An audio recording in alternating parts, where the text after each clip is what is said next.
affording me this opportunity to take part in the discussion on the very important bill, Weapons of Mass Destruction and Their Delivery System, Prohibition of Unlawful Activities Amendment Act of 2022. Sir, the original Act of 2005 has to be amended and Section 12A has to be incorporated, by which financing of all these activities, financing itself is becoming unlawful activity in respect of this weapons of mass destruction. Such a new provision has to be incorporated by means of this amendment. I fully support this bill and also the amendment, but subject to certain specific clarification from the Honorable Minister regarding the legislation. Sir, it is well accepted that the Indian position that the weapons of mass destruction is always it is a threat to the international peace and security. And nuclear weapons, chemical weapons, and biological weapons, these have already been described as the weapons of mass destruction by UN Security Council Resolution of 1540 of 2004. And on the basis of that, we have enacted a legislation, and the original Act of 2005 has been legislated, and the bill was piloted by the then Foreign Minister, Sri Natwar Singh Ji, and that is to be amended. Sir, sir, we have the bitter experience in Hiroshima and Nagasaki. Sir, in Hiroshima, in Japan alone, in the year 1945, August 6th and August 9th, we have seen that 66,000 people have instantly died, and 160,000 people have to die due to the radiation by the end of that year. So this is the mass destruction by these weapons. That is why in my opening remarks itself, I have stated that it is against international peace and security at any cost. That has to be disarmament policy of the Indian government or the government of India has to be highlighted at all the international forums. Sir, in First World War, first it was invented by Germany and used the world's first weapons of mass destruction, that is poison gas, artillery shells and pressurized tanks that wafted the deadly toxins over the battlefield. It also killed and wounded thousands of people in the First World War. The first use was by Germany during the First World War.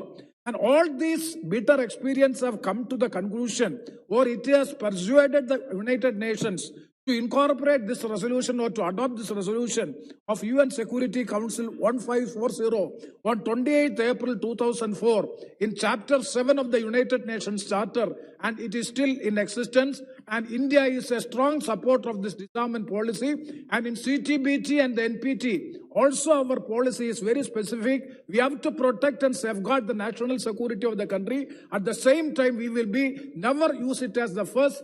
So such a concrete policy has been enunciated since independence. So as rightly just now E.T. Mohammed Bashir Sahib has said, we have to salute our forefathers for having our consistent policy in respect of this nuclear disarmament and all these things.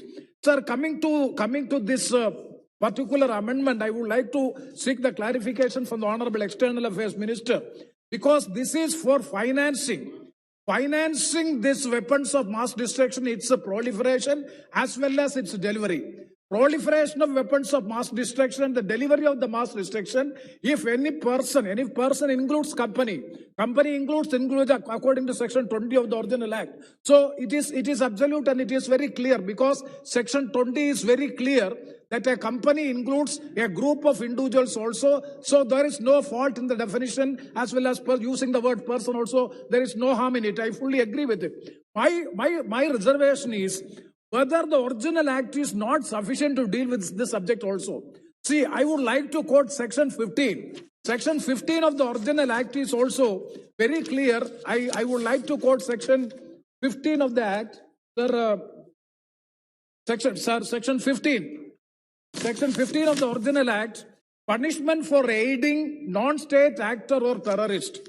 Any person who with intent to aid any non-state actor or terrorist contravenes the provisions of Section 9 of this Act shall be punishable with imprisonment for a term which shall not be less than 5 years, but which may extend to imprisonment for life, and shall also be liable to fine.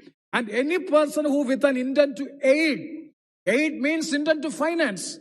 even the financing, the proliferation and the delivery of weapons of mass destruction will come within the purview of section 15 of the Act. And sir, coming to section 7, sir, I'm within the bill because this is an amendment to the original Act. My question to the Honorable Ministry is whether the amendment is highly essential or required. I fully support the amendment, no doubt about it. Yes, whether it is required because already the existing provisions in the original Act itself is very clear, but there is no provision to seize on the property. I do agree. And punishment, section 17, punishment for violation of the provisions of the Act, where any person contravenes or abets or attempts to contravene. Abets or attempt to contravene. That abets and attempts means a person or a company who is financing this proliferation of the weapons of mass destruction or delivery of the mass destruction also, the section 17 will be attracted. So I am with this clarification which I would like to seek from the Honorable Minister. And also section 3, sir, I am concluding. Section 3, clause 4 is also very clear that the applicability of the Act is also very clear. Subclause 4 of section 3. So there is no ambiguity in this. Only such a clarification I am seeking. And hence I fully support the bill. With these words I conclude. Thank you very much, sir. Thank you. Honorable Member Sri P. Ravindranath Kumarji.